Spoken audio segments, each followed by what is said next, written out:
Hello, children. Mandatory 7-second cooldown before I can start swearing. Alright, there we go. Who's your favorite Japanese porn star?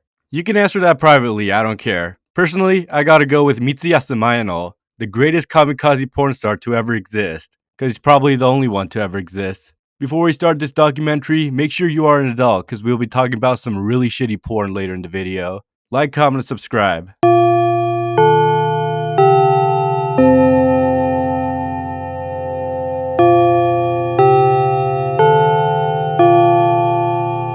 To understand how we got here, we gotta go all the way back to post-war Japan. Mitsuyasu Mayano had a promising early life. He was born in 1946 in a Shibuya futon store, and ever since he could remember, he wanted to be an actor. Luckily for him, his dad was really supportive, so from an early age, he was sent to a young men's acting school here in Tokyo. At 12 years old, he got the opportunity to be a part of Japan's very own Gekidan Himawari theater company, and in 1962, debuted in the hit film Mio Tsubute Tsubashire as the role of third-year student Yamawaki. I actually don't know if it was a hit film because there's no actual reviews on the internet. And I tried looking for at least a trailer for the movie, but there's nothing except for a couple of promotional pieces and bits of information about the movie. It's funny seeing his name pop up in the credits knowing what he's responsible of. It's like watching The Naked Gun and in the credits seeing O.J. Simpson. He got a couple small roles after that, and in 1967 he got married. And to further advance his acting career, he decided to enroll in the University of California, Hollywood arc, baby. And it almost seemed like he could have been the next Michael J. Fox. What would the Japanese equivalent be? Kimura Takuya. Also around the same time, he got himself a pilot's license. This detail will become important later, but you already know what's coming because you read the title. By the time he returned to Japan, his life got a turn for the worse. He struggled to find acting roles and he got a divorce. If it's because of his jobless ass or some kind of career-related divorce, we don't know. Desperate for a job, he started to lead in softcore porn. His shit's still on the internet free to watch, by the way. It's pretty bad.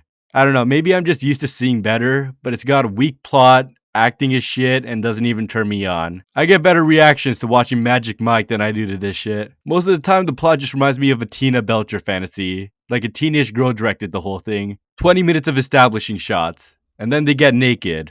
On a horse, and then they start touching each other's butts, and then they start kissing on the horse, and then they ride into the beach.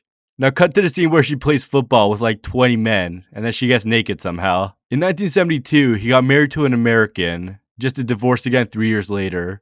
Realized his life sucks and attempted suicide in a ski resort in Niigata. If he gave up there was no way he could have had a lasting legacy. His name would have remained red just like most other actors in the movies he played. Luckily for us, he survived and had an awakening. Don't get me wrong, he still wanted to die, but he wanted to die for a reason. Luckily, Japan had a history with that sort of thing. So, another important detail I forgot to mention is that during all of this, he was also a raging ultranationalistic Nazi who revered the Bushido Samurai Code, which is another adjective we could add to his description. He really admired right-wing politicians, but in 1976, something happened which will forever put a stake in his heart. Ultranationalist politician Yoshio Kodama was caught taking bribes from Lockheed Martin to help sell more planes in Japan. Damn, and I thought I could trust Lockheed Martin.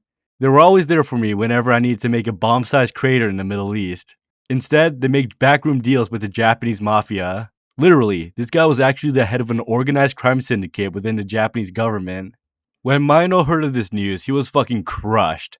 The man he admired so much stabbed Japan in the back and totally betrayed the Samurai Code. And so, he decided that the only course of action for this utter betrayal of the homeland was to fucking fly a plane into the house of this politician, like the good old days. Here's how the plan went, right? At around 8 a.m. of March 23, 1976, Maino and his gang of Fofa went to Tokyo Chofu Airfield to rent a plane for quote-unquote filming purposes, right? Purpose of travel? Pleasure. They got a plane despite the fact that 3 of them were wearing kamikaze uniforms. There's only one other aeronautical incident I could think of where airport security seriously fucked up doing a background check. They did a quick photo shoot, something to put in the obituary, and about 30 minutes after taking off, Maino decided it was time and made his call. Hey, I'm gonna check out Setagaya real quick, okay? Cut off his plane's power and shouted into the microphone, Tenno Heika Banzai, and crashed into the fucking home of the politician's house. After surviving a close call in his life, this one got him. He died alone. Seriously, the politician guy was downstairs when he crashed the plane on the second floor. So, what did he accomplish after all that? At least one injured servant, apparently, and nothing else. This incident got a lot of headlines in the country and even got a page on Time magazine, but other than that, there were zero long term effects. I'm on the Wikipedia, and all they talk about in the aftermath section is some bullshit about property damage and insurance payouts. I don't care. Kodama Yoshio would basically see zero repercussion for his crimes and die peacefully before a trial could sentence him.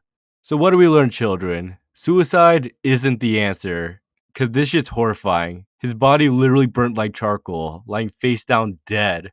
Just keep doing porn and figure something out. That's my motto. If you like this video, make sure to like, comment, and subscribe. And check out my new Discord channel, link in the description. If you have fan art, video ideas, or hate mail, this is a good place to drop them off.